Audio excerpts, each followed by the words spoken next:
church. This is real, folks. These two are not. There's the kiss. They just kissed. They just kissed, and that was a lovely, wonderful, real moment. Look at the elegance.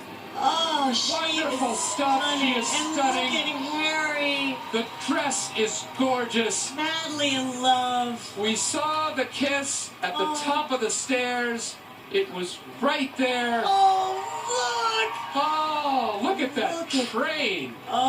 That is probably a 80 to 100 to maybe 1,000-foot train. Once again, that's the moment we've all been. One small kiss for man, one giant kiss for mankind.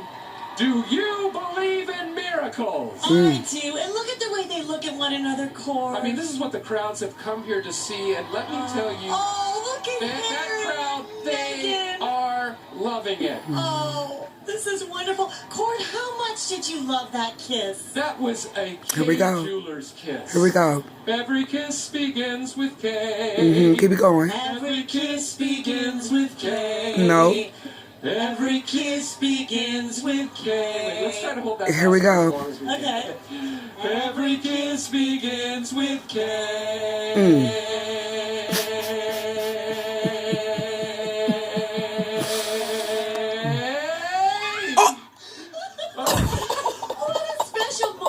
Special day. I really wish I could wrap that kiss up and put it in my pocket and carry it around with me for the rest of my life for good luck. I really do. I really do. Wonderful. That's long way. And she arrived to the church a girlfriend, and now she's a wife. Prince Harry put a ring on it. It's something I've never been able to do, not even close. You have to be very confident that she's the one. Well, she's the one for Harry, and she's a duchess. She's the duchess with the mostest. So, Tish, what's happening now? Okay, so right now, Meghan and Harry are going to take some time to greet they're loading around 200 charity workers. They're loading into the carriage before they greet the charity workers. There's some charity workers there. I think there's 100 local school children. They're waiting outside the chapel. They're waving. Yes. Also, members of the congregation are going to file out onto the grass. To start watching the procession. Yes. Yes. And look at the beautiful white horses. Gorgeous. Well. And look at Meghan, so chic and modern and elegant. Those family members will gather on the west steps to wave them off on their procession. And there they go. That little girl. That's his niece, and she is waving her little arm off. So proud to be part of their beautiful wedding. The white horses galloping proudly. Professional photographer. God, I'd hate to be that guy taking the pictures. A lot of pressure. One of the most important aspects of any wedding, be it royal or just one between two normal people, is selecting the right photographer. Absolutely. The right wedding photographer. A picture is worth 1,000 words. That's a phrase we've all heard because it's true.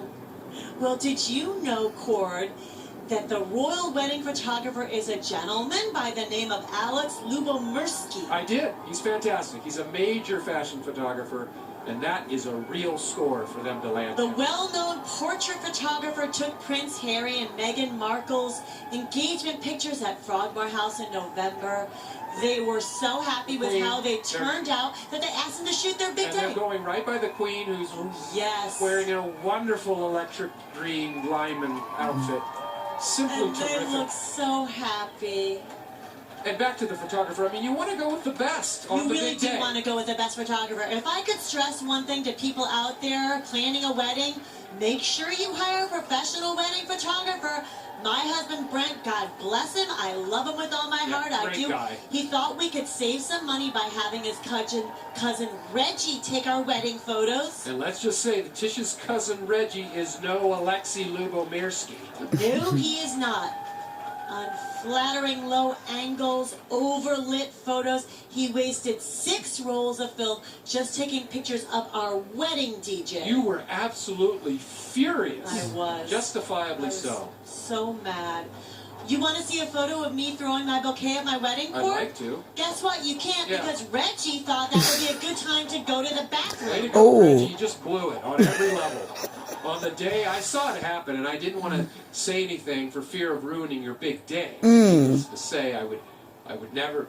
Needless to say, it would never happen here at the royal wedding. Well, I don't like to hang on to resentment. Oh. They say, let go, let There's God. the queen. Yes, look how beautiful with her purple. She's much taller than I thought in person. Oh. She's a commanding presence. Yeah, she really is. She's getting into a sedan. Some sort of sedan, probably a Jaguar. She's also an actor in that hit show, The Crown. She's taking a moment. They don't want to take off. They take off very gently. And she really knows how to wear a hat. She does. I wonder if that's a, is that a Hyundai? Oh. Looks like a Hyundai. She's in a beautiful, luxurious Hyundai. It's an Elantra. Isn't this wonderful? There they go. Oh.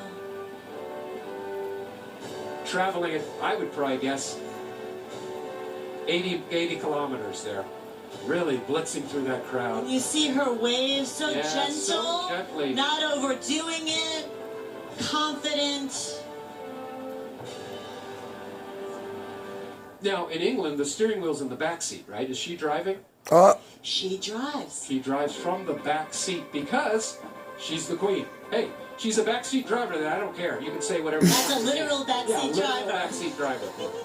Oh, the pomp, the circumstance, the beautiful music. Now here comes the procession. Prince Harry and... Tish, what's going on here? What's going on here now? We see that Prince Harry and Meghan have chosen to ride in an Ascot Landor carriage, which is the same kind of that Harry rode in for Prince William's wedding back in 2011. Did you know the Queen Court has 5 Ascot Landors in her collection? Ascot Landors have been used for the Queen's coronation visit to Edinburgh, the Queen's Silver Jubilee visit to Glasgow and Cardiff, and on many state visits. 2 of the Ascot Landors were featured in the carriage procession for Prince William and Kate's wedding in 2011, carrying Prince Harry as the best man, maid of honor and bridesmaids, and page boys from Westminster Abbey to Buckingham Palace. In 1967, Mercury came out with their very own Ascot Landor. It featured a deep block 394 barrel V8 with a 10.5 to 1 compression ratio, a power booster fan, dual exhaust system with a console-mounted stick shift, and molded foam bucket seats, as well as an Oxford vinyl roof, and much, much more. Nothing runs like a Mercury. If it ain't Mercury, it ain't worth driving. There's nothing hotter than Mercury. See your dealer today. What was that? That's what it was, a little scratch. For old Hosenbeck. Anyway, carriages are so luxurious. I've always wanted to have my very own carriage.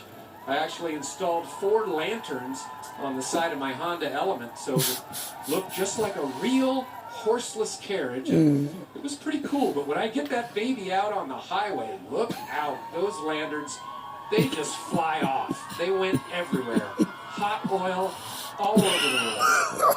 Well, the carriage that Meghan and Harry are riding in today will definitely not be going on the highway. It's just a pleasant circle through the picturesque town of Windsor, and then back into Windsor Castle around 3 to 5 miles an hour. If these guys are planning on driving this carriage around Meghan's hometown of Los Angeles, someone should warn them they will get rear-ended. You cannot drive that slow in LA. I'm sorry, you can't. Court, if you're noticing a lot of soldiers in uniforms today, it's because the streets of Windsor are lined by members of the regiments, including the Marines and the Queen's Guard assigned to protect her at all times. Each member of the Queen's Guard wears a real bear